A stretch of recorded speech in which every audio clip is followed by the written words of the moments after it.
Good morning, everybody, and welcome to Talking Niagara this morning. Good morning, Mike. And welcome to a fresh week. It's May 5th, 2025. There we go. There we are. Okay, so this morning, welcome to Talking Niagara. So, first of all, how are you, Dave? I'm very good. I had a pretty good weekend, actually. On Friday night, I was at the Niagara Festival for Performing Arts in St. Catharines. On that night, Stanford Kiwanis sponsors a lot of the young musicians, up-and-coming musicians, from little wee ones all the way up to 18-year-olds. We're just under 18. It's still kids' thing. And it was remarkable, as usual. Our own Kiwanis Music Festival died during COVID, but we started taking our sponsorship money and putting it towards the Niagara Institute of Performing Arts, and it was fabulous. I had to go up there and hand out medals, and with three of us went, and we took turns handing medals and little sponsorships or scholarships to these young musicians. It was really nice. I mean, I went up there, and first time I went up there, there's a little wee guy with a big voice. He was a hell of a singer. And my God, I shake his hand and it got lost in mine. So sponsorships, tell us about the sponsorships. Well, they're kind of like scholarships or sponsorships. We're sponsoring some of the festival, and what we do basically is they win a medal, and because we're the ones that put up the money for part of it, so sections of the festival, different sponsors come up and hand out the medals or the trophies. Stanford Kiwanis had a music festival, so this year I was thinking you were sponsoring the kids. Yes, we were. We sponsor the festival, but we give scholarships to the kids. Yeah. And so what we do is sections of the concert, like Rotary Club would go up, and they would be a scholarship for some of it. Stanford would be some of it, and Stanford Kiwanis would be some of it. So it was really quite nice. The kids would perform, and I got a bit of a shock though. The first time I went up, I put the medal on a kid and shook his hand, and then the other two Kiwanians went up and did the same thing. And then I went up for the second time, and they had a massive amount of kids that were getting their awards but didn't perform that night. So I was kind of taken aback. There's there's about 10 kids up there. I had to give them the medals and shake their hands. And so I was on stage for quite a while there, and it was, and all these little guys and little wee ladies and wee men coming up and shaking hands. And I go, congratulations and all that. And they're enthusiastic, and oh wow, it was really fun. And I could tell you that the ages go up to, I think, about 18. We're just under 18, and I could tell you the young gentlemen and the young ladies of that age, wow, they're beautiful. Like they're like physically young, and in their gowns and their nice clothes and stuff like that. Particularly the ladies, the young ladies were very impressive, because they are by this time like women, right? Complete women, and we're all dressed up and singing, and it really was quite a display. And I'm very glad that I went. And on Saturday, I went to a wedding. That was really good too. And at that wedding, a large part of the wedding, the guy that was getting married was a friend of my youngest lad. And he used to come to the cottage with us all the time. Very energetic, outdoorsy guy, just like his dad was. and he and all his friends from up north, up around Red Lake, had come down. They're all firefighters. They're all forest firefighter guys. Yeah. And they are all robust, strong, fit young men. You know, Yeah. they're like strong. And I hadn't, and it made me realize that, you know, this is a place that I was used to, because when I worked in the trades, everybody in the trades that I work with were all very strong, like much stronger than the average person. Yeah. And it Well, was they're kind of like going home. Like I'm used to it. During my younger years, I was athletic, and then I worked construction and all the places. So when I'm in there, I'm like in among. It was a reminder of me with young men, when you're around people who are kind of more robust than the average person. Yeah. It was kind of cool. And there again, the ladies were outstanding. Oh my God, these young women particularly, and I never seen a bride in a more beautiful gown and a more beautiful bride, I would say, than I did that night. Well, there you go. And you realize, of course, you've just further offended your ex-wife. She was there. She was there. I know, but you got to admit her beauty at least on the day you married.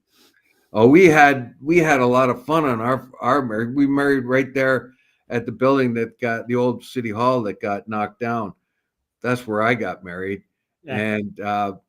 And we were both really broke, so we only had money for one ring, and we went from store to store and saved $10 on the ring.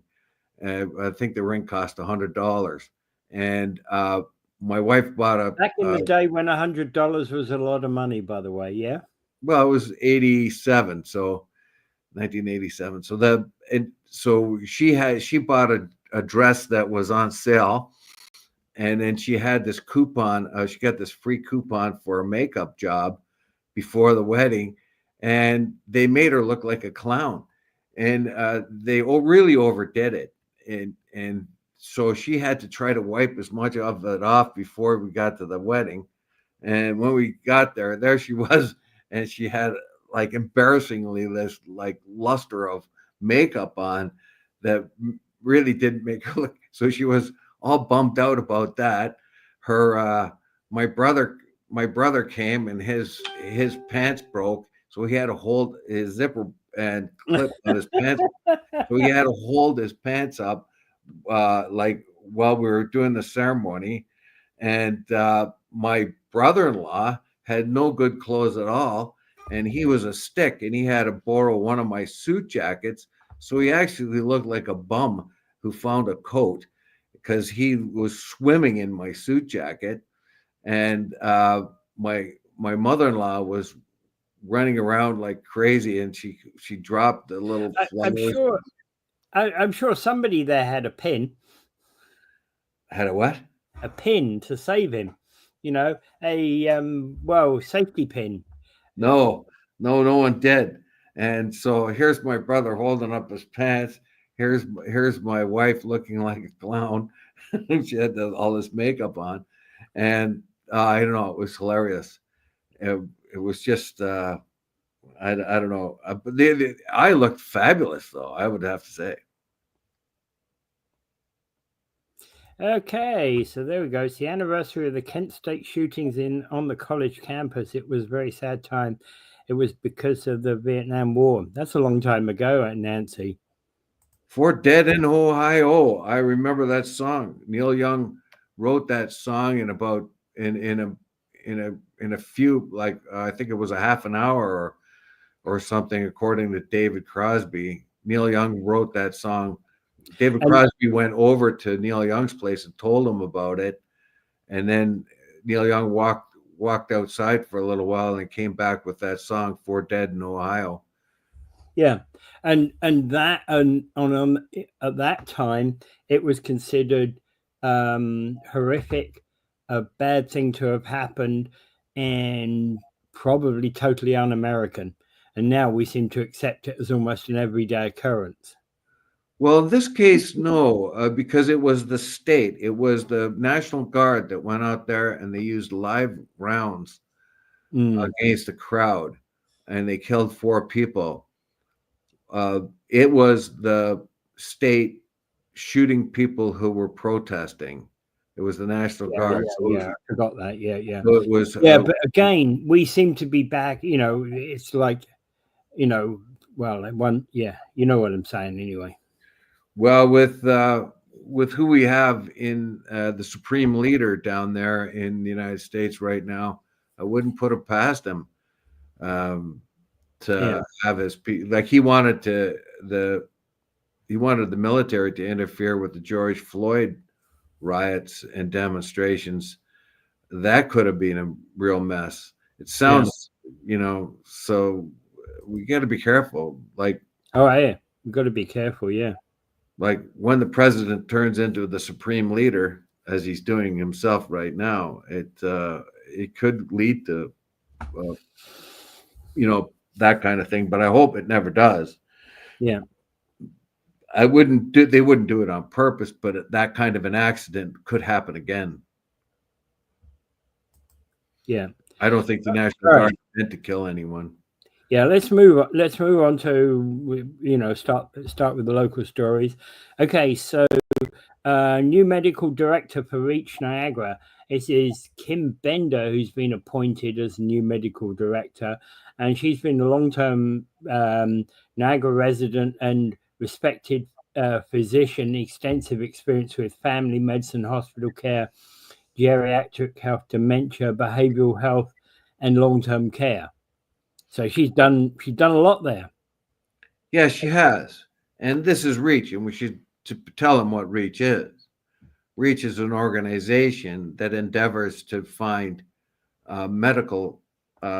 facilitate the medical needs of those people on the fringe of society, the homeless, the addicted, the poor, and they facilitate and they give things just like they provide doctors, foot care specialists, nurse practitioners, and social workers to people who otherwise couldn't facilitate that on their own or would have difficulty doing that. Yeah, and REACH, a noble organization. Yeah, REACH stands for Regional Essential Access to Connected Care, connected healthcare, I mean. Yeah. And it's, as you said, community-driven organization that provides accessible healthcare for the most needy in our region.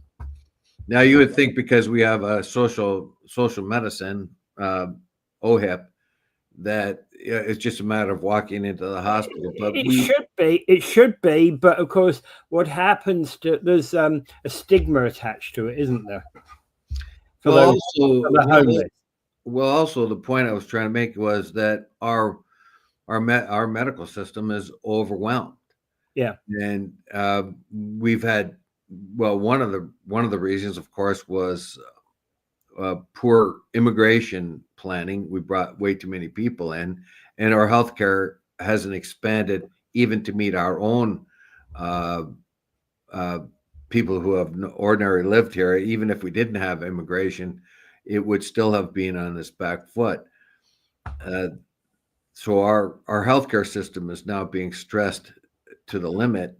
So the people who are on the fringes of society who don't have a doctor or nurse that kind of thing, they can go to one place and they can help these people.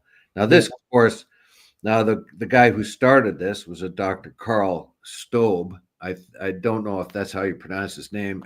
Probably. Stobe or Staub. Anyway, he started the organization, but now he's stepping back and looking for fresh eyes, and he's going to concentrate on that aspect of REACH that deals with addicted people. And so basically, this thing started in 2019, and Dr. Stobe realizes that he needs new eyes and new perspective on the organization because it's the need is so huge, and he just needs help. And Dr. Stobe is continuing as the director of substance abuse and addiction. Yes. So he just needs to step back, and he's going to concentrate in a certain area, but I think he realizes once he started it, now he needs fresh eyes and a fresh look at what's happened. He started it in 2019. My hat's off to him. And organizations like this often have to go through a refresh. Otherwise, people forget what benefits they provide to the community. Yes. And one of the problems, and I think probably like the medical part, he's fine with, but what seems to be a problem here is consistent funding. So what's happened is they have, even if you know, like NPR or PBS, and TVO, and when they ask for donations from the public, they want you to give monthly if you can and consistently, and that's because they can plan better and foresee what they can do. And this is no different here with this. They have funding coming and going, and what they're looking for is some sort of consistent funding arrangements so that they can plan better and be assured of what they can and can't do. And that's part of the job of Bender, and that's what she seems to have pointed out here, which is essential. Is this organization is great and it does great things, but we are very unsure of what next steps they can make when their funding fluctuates. So what they want is a consistent baseline of funding so that they know where they stand. They don't. That's true, of course, for many of these publicly funded organizations, right? Yeah, so it's a great thing, and it's unhappy that we have to have it, but it's happy that we do have it. Yeah. And so of course we have to sort of tip our caps to Dr. Stobe and Dr. Bender here, and she's taking on a hell of a responsibility here, and you're kind of be glad that people are willing to do that. I wonder, and I'm not expecting the answer to this one. I wonder if she has a relationship to the Niagara Benders of yestercentury. Oh, possibly. Yeah, the Bender Hill, where where they wanted to turn it into Nikola Tesla Hill. Yeah, way. Yeah. Oh God. Yeah. And there was one counselor that was willing to do that, and that was Peter Angelo. I can think to myself, what's the matter with you, man? We got a big statue of Nikola Tesla right there by the falls, and then they also wanted it was like change every street in Ontario into Nikola Tesla. Yeah. What that was all about, but there was a big push for that. Anyway, Bender, it could be one of the first settlers of the area. Okay, your personal shows. After Dave says the biggest problem is funding, you guys are on another 3-month penalty. Not sure what he meant by that 3-month penalty thing. No. The challenge in any organization like this is always funding. Yes, and consistency of funding, because that allows them to plan. So they know if they have a base amount, anything over and above that would be welcome. But if they could count on a baseline amount where the donations and their funding comes in on a regular basis. So what happens, I suppose, when they first started, they would get a big donation here, and then they'd have to wait for another one and not another wait. So how are they going to be able to plan their service to the community? Because they can't make any promises, and they can't hire people or whatever they have to do. And so it's a good thing that they're trying to look for consistency in funding. Yeah. Okay, so moving on. Hang on. We just got a comment.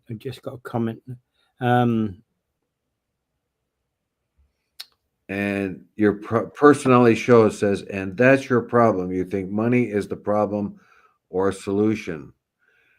I'm not so sure how you've misread this. Or it is the REACH program is an organization that goes out and tries to bring medical and other other facilities to people on the fringes of society, the addicted, the homeless, the poor, who would have difficulty getting that themselves, and the money is required to make that service possible. So this is not money for profit. This is money for service. It's a community service. All right, moving on. Niagara's Red Dress Day ceremony is tonight, and it highlights the ongoing struggle for justice. It's observed annually May 5th to honor missing and murdered Indigenous women, girls, and two-spirit plus people. And it's been marked in Niagara with walks and community gatherings. And I believe this is in St. Catharines, starting at City Hall at 5:30 today. Yes, it highlights the ongoing sort of struggle for justice. We find that, well, you couldn't have this in the United States or on May 5th or because a lot of Cinco de Mayo things would conflict with it. But up here, it's a good day to do it.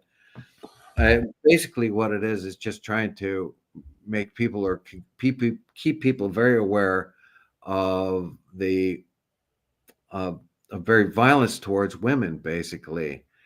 And it is the Indigenous people who are taking this on because so many of the Indigenous women are violently there's violence precipitated towards women, but particularly disproportionately among the Indigenous people. So you find young women disappearing or being killed, and they feel that the law has really kind of not recognized this, and they find that among the Indigenous populations, their issues with this are often ignored or just forgotten about. So they want to bring attention to it. Yeah, and well, there's a lot. It was inspired by Métis artist Jamie Black, whose red dress project turned red dresses into a powerful symbol of remembrance and advocacy. Yeah. So, and they sang to honor. They will sing to honor the missing and murdered Indigenous women, girls, and two-spirit people. Two-spirit people, I guess, are gay or trans or whatever. Victims often overlooked by communities and ignored by the justice system. Well, I do know that what two-spirit basically means is gay. Yeah, we in West would call it gay. In North American native parlance, they use the word term two-spirit. Yeah, and here it says their voices also carried resilience and served as a reminder the losses are not just part of history, but our present day struggle for recognition, justice, and healing. And it does then overlap about the decolonization of North America and all that. I'm not so sure those things really fit so well. But what we do have is a native population in this country that has not benefited from what the rest of the population has done. The prosperity. If you talk to anybody that works close to a reservation, or I had recently talked to an old co-worker of mine whose daughter works in Northern Ontario in reserves, and the province supplies them, and they have to. When she comes back for a holiday or something, she just has to like she has to recover from what she sees on a daily basis. The addictions, the beatings. It is not just the indigenous communities in our land have a terrible problem. They're rife with ignorance and addictions and lack of opportunity, and they're falling apart. And this is something that should be brought up too. Whether that's due to colonization, I'm not so sure if that's specifically that. It seems to often seems to me as an excuse rather than a real explanation. Well, they're at a point where they can't do anything. The situation of, well, once their livelihoods were taken away from them by colonization, you would say, and they were restricted to reserves. They quite often just got put there and forgotten about. And people who were kind of naive would think, okay, well, then here you go. Here's your reserve, and you can conduct your affairs as you wish. But what has happened from the very beginning is these people are without purpose, and until a, a few decades ago, they were restricted from becoming part of the community at large because of racism and so on. And what's happened is that's just exacerbated their situation because now they are despondent. They have no future. They turn to drugs and alcohol, and this just makes things much, much worse. And then the people who the other inhabitants of Canada look upon this and they think, "What's wrong with these people?" And the young women often turn to prostitution, and that's where they disappear. Yeah. And Yeah. when the police are always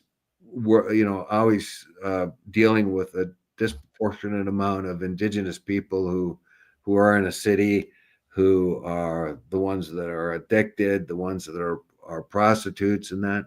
So what happens is quite often they just ignore it, or just, oh, here we go again kind of attitude. Meanwhile, young women are being taken away and murdered, or being violence is put upon them because they're very vulnerable, and the weirdos in our society know the vulnerability. Yeah. And Yeah, so and that's of course the reason for having these walks, and in part to, I suppose the term is reconquer the night, right? yeah, so it's a very good thing to bring that up. It's now Barry said the red dresses symbolize the vibrancy of lifeblood of Indigenous people and serve as a reminder of the losses experienced by First Nation, Inuit, and Métis communities. Yeah, the Niagara Regional Native Centre is hosting today's Red Dress Day walk in St. Catharines. Yeah. There you go. It's a tragic thing. In 2021, the federal government officially recognized May 5th as a national day of recognition, and the story of intergenerational trauma, schools, the institute. Yeah, so things have to change, but it's a big, long struggle going forward because the Indigenous communities in and around most of Canada have been sort of left behind. The reservation here, close to the Six Nations res here, close to Cayuga, there, I think they're doing a whole lot better than most because uh, those community members can come out of the reservation and get jobs. Basically, they can, like, I know a lot of iron workers and millwrights out of that reserve. So there are, so they're working at least, and have opportunity. Let's put it that way. It's not so much that they don't want to work; it's the fact that they need the opportunity. Yeah.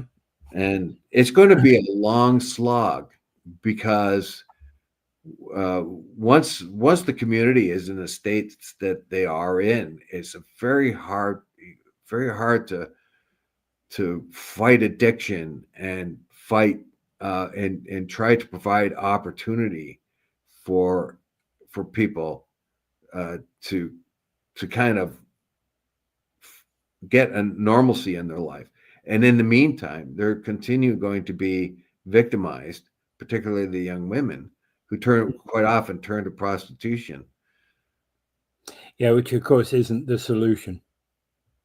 No, it's a terrible situation, but it is I'm glad they're highlighting it. But there is going to be have to be a very, very difficult transition in indigenous communities, and I don't know how that can be facilitated, but it has to happen. Yeah.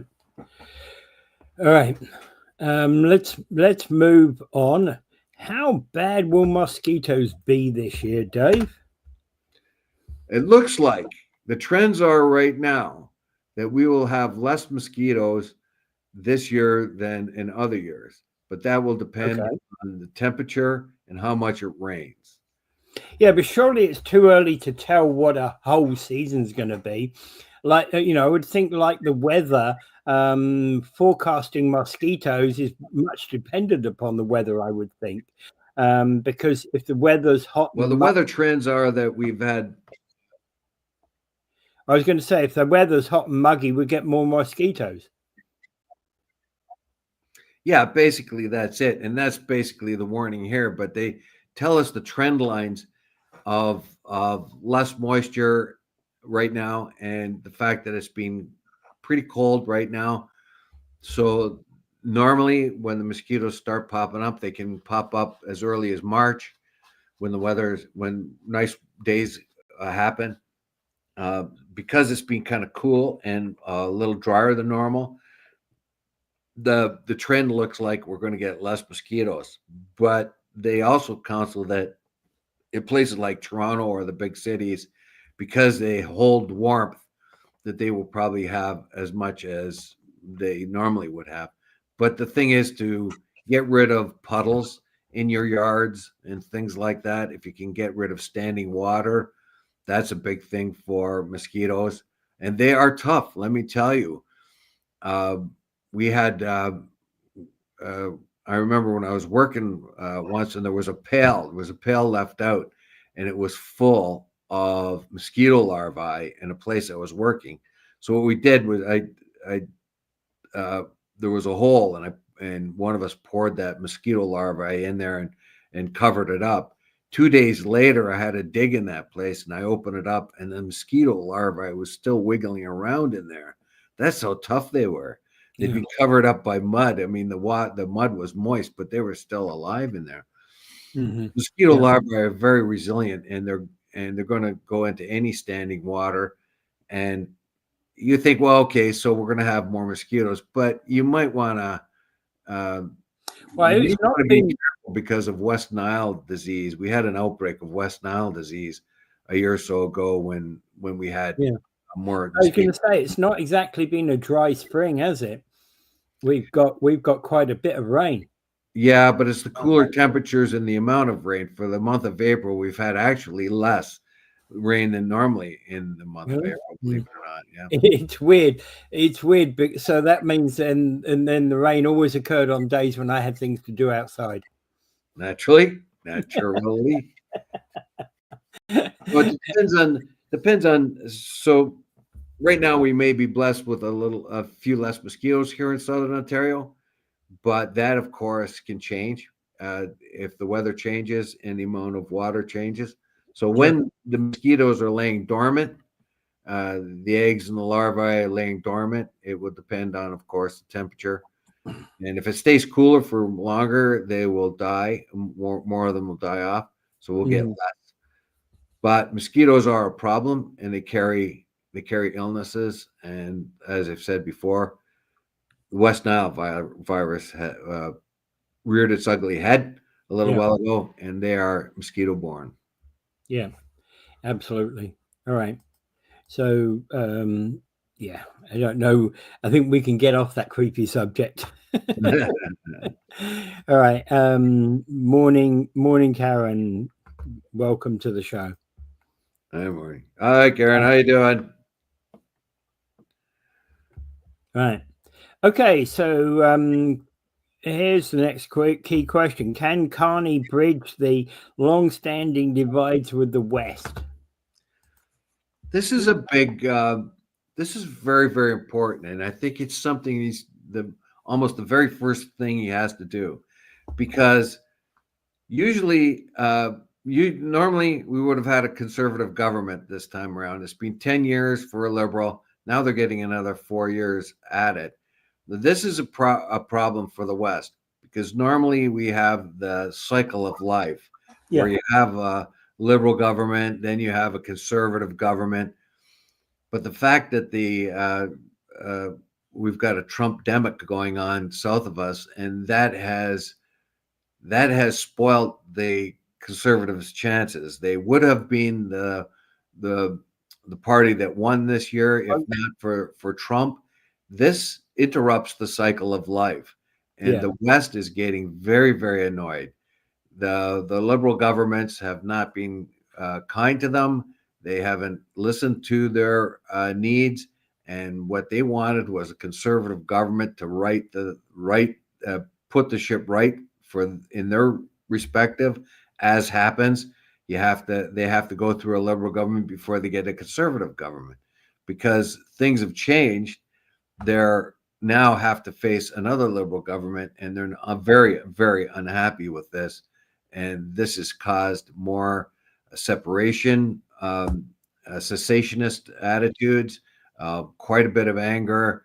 They're going to get ignored again. They're going to get asked to reduce the amount of oil they make and all that other stuff that the liberal government has imposed on them for the last 10 years.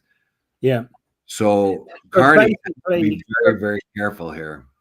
Yeah, but Carney basically has to reset that relationship, and has to basically come back with ideas. Particularly, I think it's important to build that pipeline. Yeah, so that takes a long time to build. Oh, I know. Pipeline isn't going to get built tomorrow, but it has to be started today. Yeah, I think Carney cannot delay when he says he wants to make Alberta a energy superpower in the world. He better start really quick. He has to reassure the Albertans that he really means what he says. Yeah, absolutely. Because the climate change initiatives by the Liberal government were unrealistic for Alberta, very unrealistic. Very, very.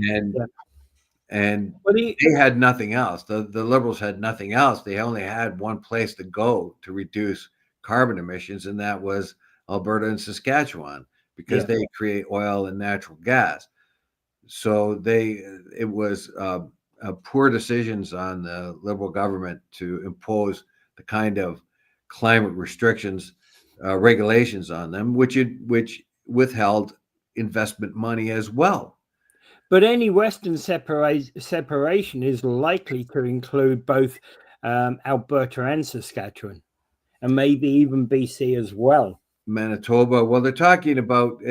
I don't know about Manitoba, but I get where you're coming from. Manitoba's actually the quiet one in the bunch. Yeah, it's physically closer to the east than the other two, but of course it has a lot of the same issues that Alberta and Saskatchewan have.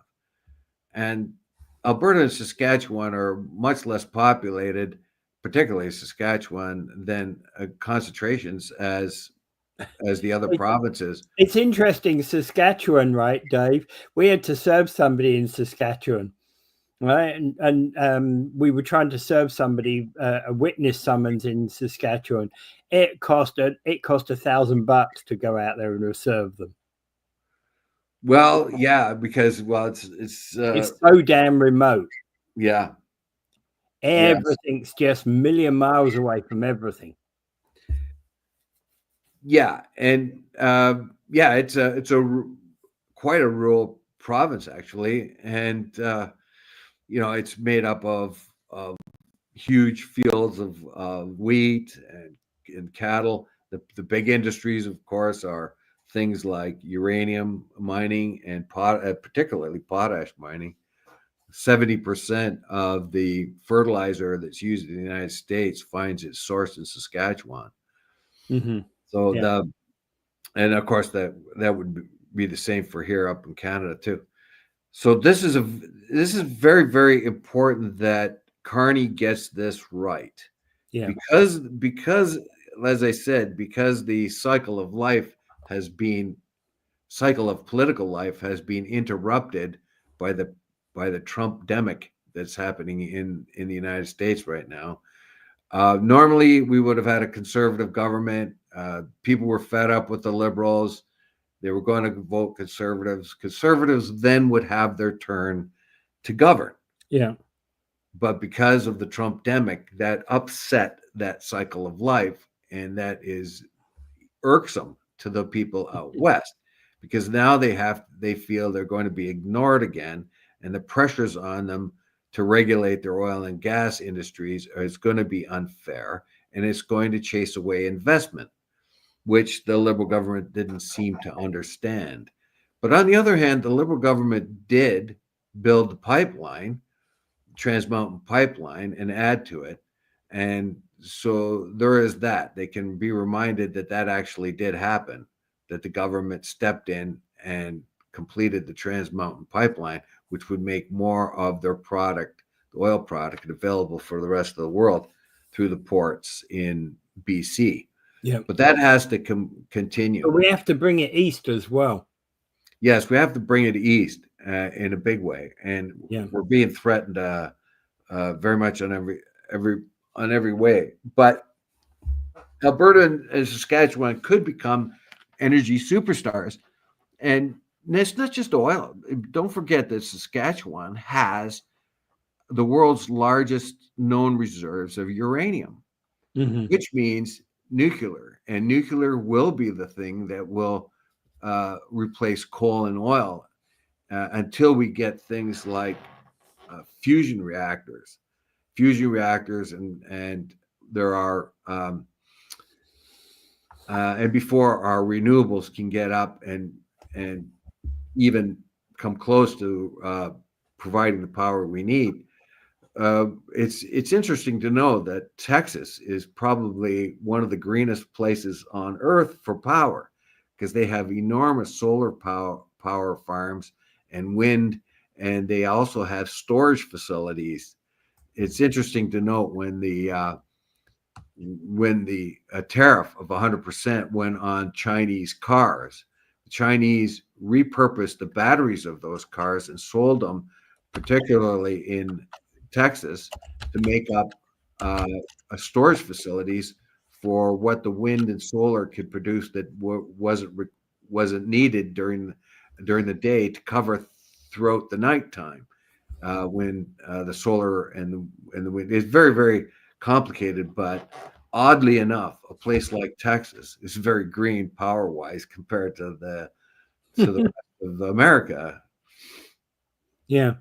And that actually is an oddity, as you say, given how far Texas used to be the oil capital of America, or still is.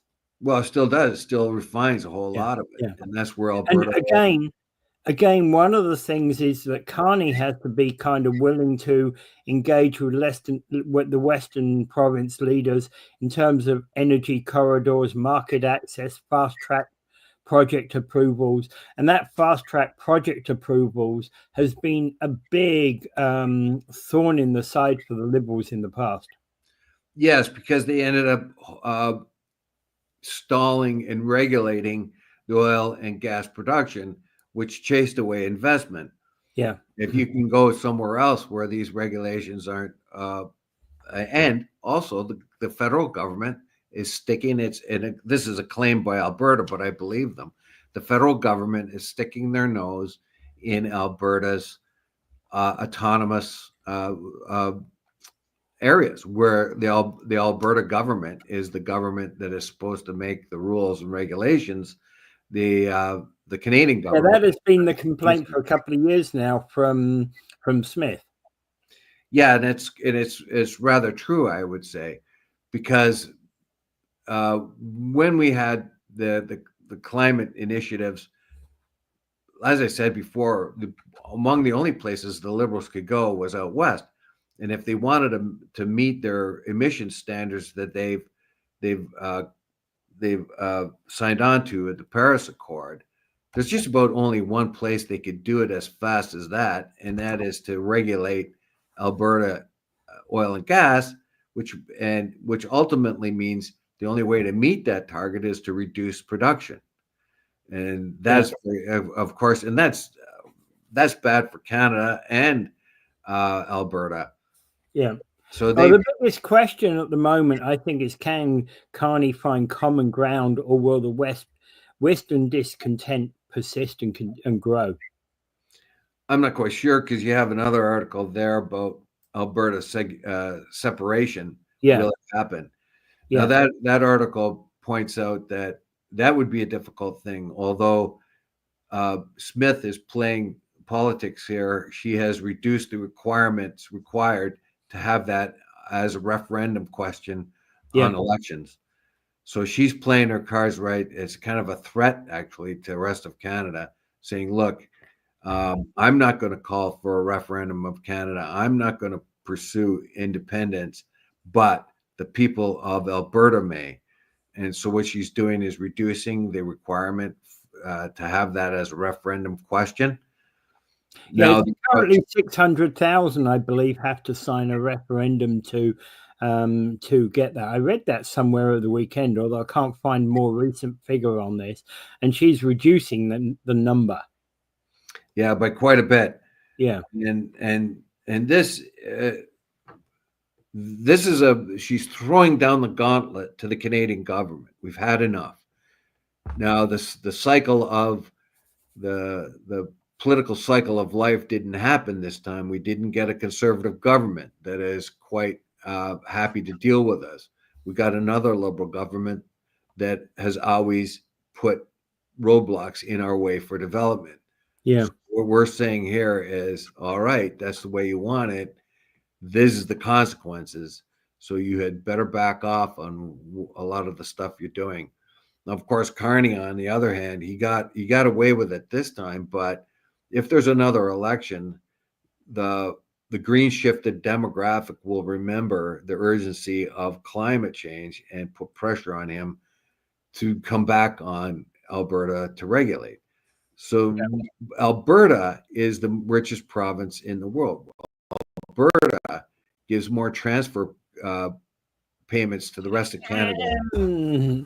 Alberta's actually, I'm not so sure that is true. I was looking at statistic up the other day, and it looks like it's Ontario, Quebec, and Alberta's in fourth position. Ontario, Quebec, BC, then Alberta. Alberta's got more surplus money. That's what I'm saying. That they're the ones that are making the most transfer of payments. It used to be Ontario years ago that would do the transfer of payments to the rest of the provinces, but Alberta is putting up a huge amount of money, and we know that Alberta is looking at their CPP contributions as being more to the fund than the other provinces, and they want to control their own, which would put our own CPP in bad shape. So they are a province that has more per capita, and they're the ones that are making the most transfer payments. So of course they're angry. Yeah, and the question here though is that would Alberta on its own be a viable thing? That's a big question. The question though might well be that if you had Alberta, Saskatchewan, and BC, that might be more viable. It says here in this article that at the core of the pro-cessationist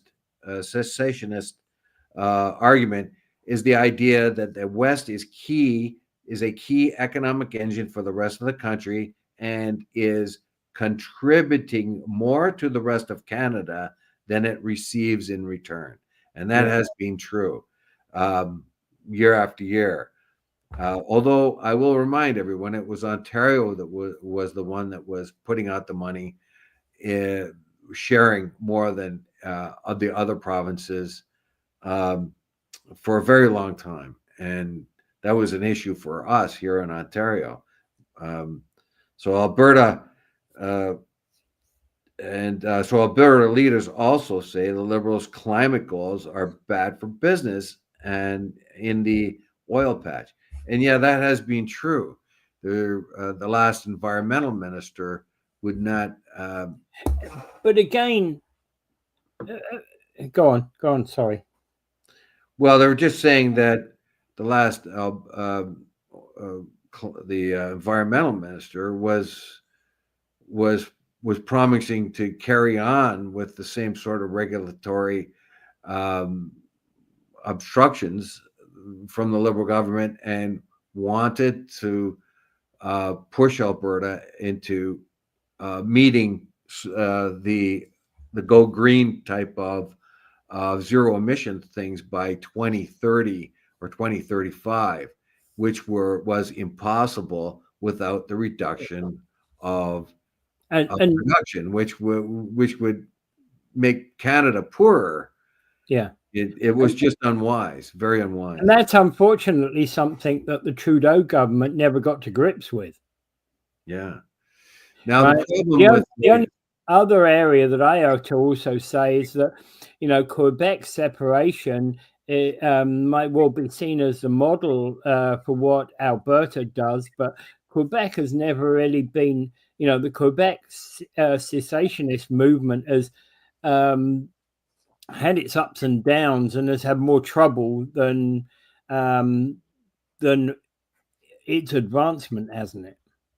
Well, it's an autonomous province, and it is beginning to realize that by being independent, it would suffer quite a bit of economic problems.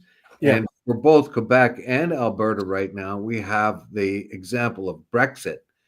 When the UK separated from the European Union, its economy dropped by 20 to 25%. Unemployment went up. The wealth of the UK diminished quite a bit. Oh, absolutely. So Brexit is basically a big example about how bad this can be. And the UK dive is not ended. Will continue. Yes. So the Brexit thing felt pretty good. And I can understand why the people. For about 3 minutes. Yeah. Well, I can understand why the people are, because the European Union is fraught with bureaucratic weight, and it is imposing, and the British people felt that they were being, like, their lives were being overtaken by that. Like they had no say in who came into the country, that kind of thing. They had to have their borders open for workers coming, and so on and so forth. So they felt as if they were losing their identity, and that's why they voted for Brexit. However, they should have tried to fix the European Union rather than leave it, because it has cost them dearly economically. And that too would happen to Alberta if they left, and Quebec too. The economic stress, it sounds good, but they would find themselves in a very similar situation where their economy would be reduced. Yeah, and I have to remind people. I watched the whole of the thing with the Brexit referendum, and they went and interviewed these workers in a factory in Plymouth, and all of them were saying, "Yep, I voted to exit. I voted to exit. Voted to exit."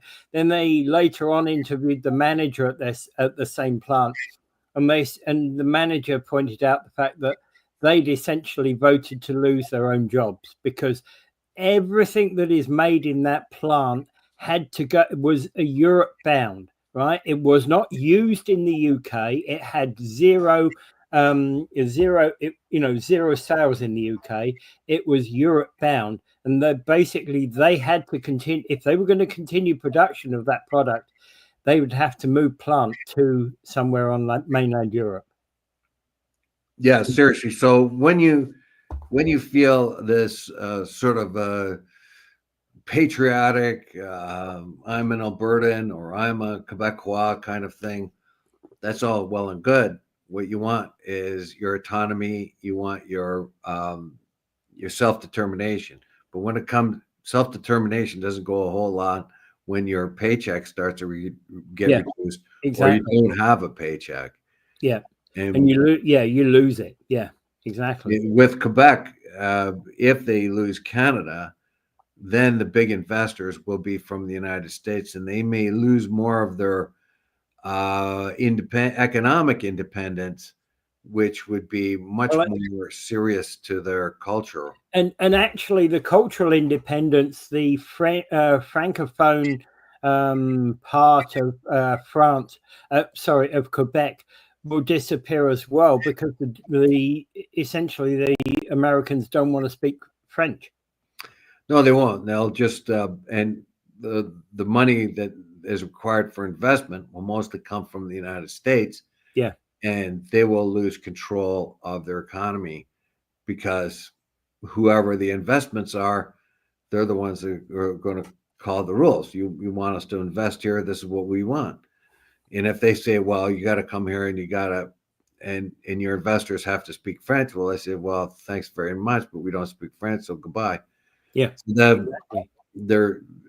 So within Canada, they get a better deal economically. Plus, they are already an autonomous nation within a nation. That's how it's termed. And they won't get the same deal in the US or anywhere else. No, they won't.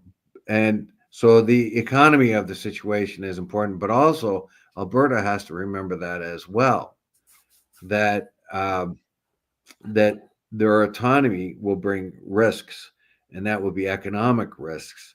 And they should be reminded too that for now they're a wealthy province, but in years to come they may not be. Yeah. But part of the cessation movement is to surrender to the United States, become one of the states of the United States. That would be difficult legally, everything. I don't think a whole lot of Albertans are completely in tune with that. But if they become completely separated, what they want and what they should have basically is they should have the autonomy that is stipulated by Confederation, that they have certain jurisdictions over their own resources, and the federal government should butt out. The only thing the federal government should do is to support them in development. Try to do that. But when the federal government comes in and tries to impose themselves on jurisdictions that the Alberta government or the province is supposed to be taking care of, as a matter of fact, I think the Alberta has already kind of sued the federal government in a way, trying to get it to comply with what they think are the guarantees of their own autonomy, their own jurisdiction within their province. Yeah. So like I said before, like when it came to the climate change thing and how political an issue it was, the federal government had nowhere else to turn. What did they do? Tell a steel mill to close it down in Ontario, or the big industries here? No. They only pretty well got one place to reduce carbon, and that's out west. So they want to make up all the points out west, and which made it impractical. Yeah. All right. We're going to have to leave it at that point, I think. Yeah. I have to do my route, my bingo route, and then get prepared for. But we'll come back. We'll come back and we'll talk about Australia and Israel tomorrow. Ilan Pape, yeah. Well, Israel, and as I sign off here, I like as every day, I will bring up Gaza and the horrific things that are happening in Gaza. Right now, Israel is well on the way of trying to depopulate Gaza, depopulate at least sections of Gaza. It appears what they're going to do is they're going to push the Gazans out of sections of Gaza one by one and concentrate them all in the south and take over the ones in the north. And they have purposely made the place as unlivable as possible, and they will open up the gates for like 5 million. So like 5 million people in a 20 mile by 20 mile zone. 2 million. And 2 million, that's what I mean. And it's a very small place anyway. It's like the size of Grenada, the island of Grenada. So, and it's highly populated. So anyway, that's a genocide that's happening. The world is looking the other way. I don't think we'll ever be I don't think the West will ever be forgiven for this. They are letting it happen. Yeah. They have, and the Israeli government couldn't give 1 minute's attention to the hostages at all. They don't care if they live or they die. I don't think they cared from the outset. No, and what they found this Yahya Sinwar really screwed up because he gave them the excuse to do what they're doing now, and they took full advantage of that. And they're going to make the place unlivable, and they're going to push the people out of Gaza, and that's just the way it is. And if they can get away with it, they're going to do the same in the West Bank. They're really doing a number in the West Bank now too. Right. In any case, so don't forget Gaza. And without further ado, I bid you adieu. Have a great day.